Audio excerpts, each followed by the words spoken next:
In just 30 days, Ukraine unleashed a highly classified operation that completely shattered the Russian front line. They destroyed over 2,000 heavy artillery pieces and nearly 13,000 supply vehicles, setting a staggering new record for the war.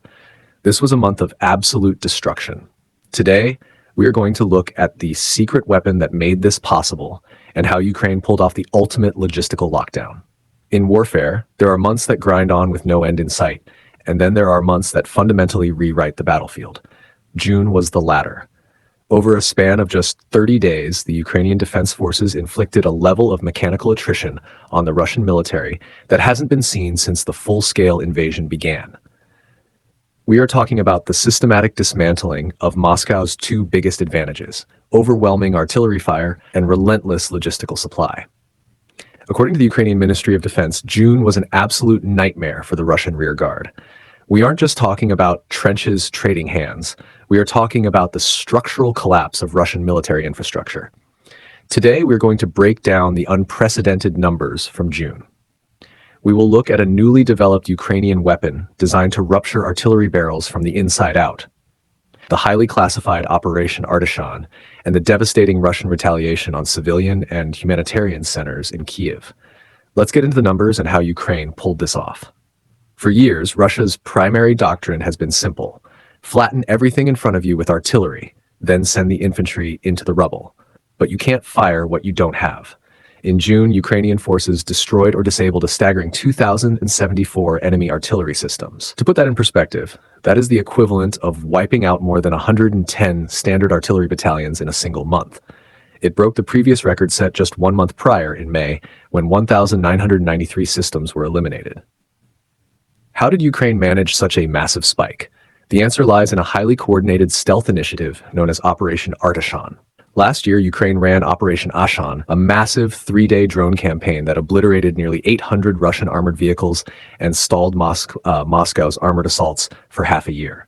Artishan is the sequel, but this time the target was the big guns. Mikhailo Fedorov, Ukraine's Minister of Digital Transformation and the mastermind behind the country's drone army, recently detailed how this was achieved.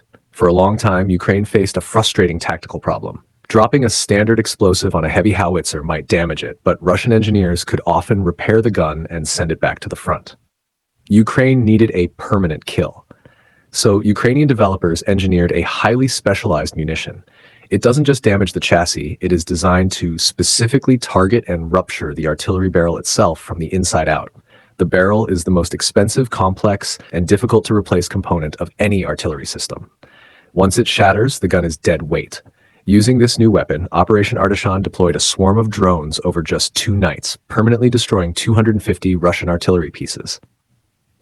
Fedorov confirmed there is video evidence for every single kill. It was a surgical strike that effectively blinded Russian fire support in critical sectors. But taking out the guns is only half the battle. You also have to starve the enemy of the fuel and shells they need to operate. This brings us to Ukraine's new strategic doctrine, the Logistical Lockdown program. The goal of this program is to expand Ukraine's medium-range strike capabilities, reaching 20 to 300 kilometers behind the front lines. The objective?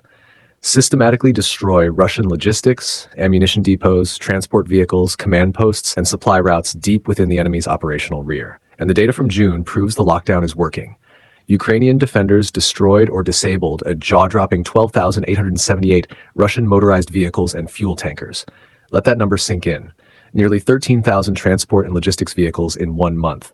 By comparison, May saw 8,612 such losses. This 50% jump in a single month indicates a total saturation of the Russian supply chain.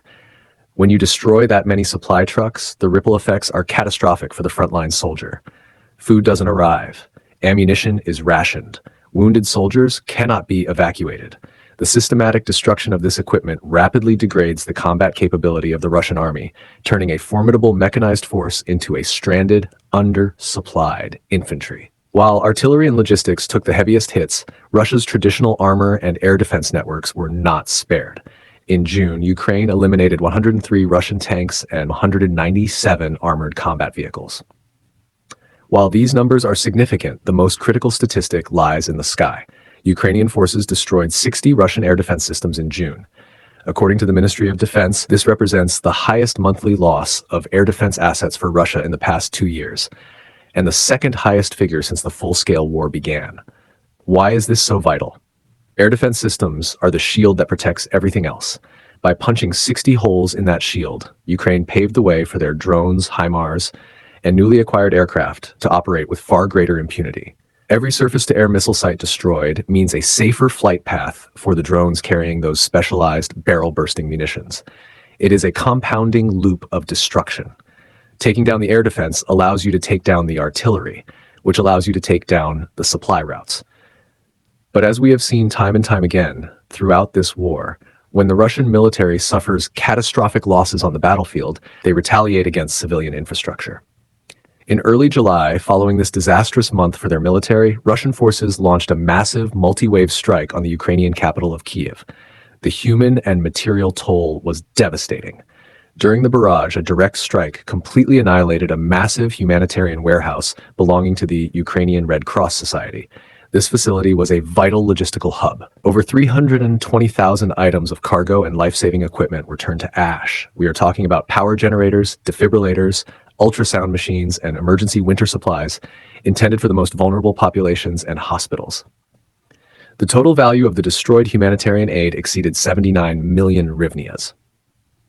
The Red Cross noted that this wasn't just a financial loss, it was a deliberate blow to the humanitarian infrastructure that thousands rely on for survival in the aftermath of strikes. And the damage wasn't just structural, it was ecological.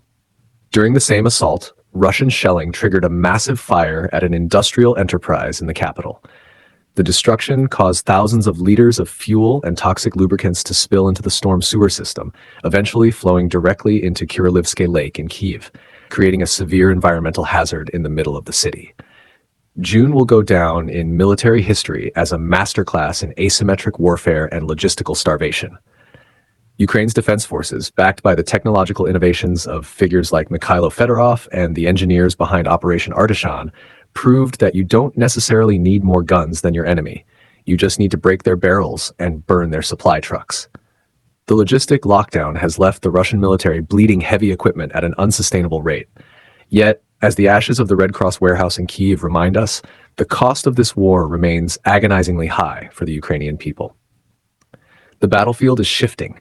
Russia's artillery advantage is cracking under the weight of precision drone strikes, and the coming months will reveal if Moscow has any capacity left to repair the massive holes blown through its supply chains. Thank you for watching. Be sure to like, subscribe, and let us know your thoughts on Operation Artishan in the comments below. We will see you in the next update.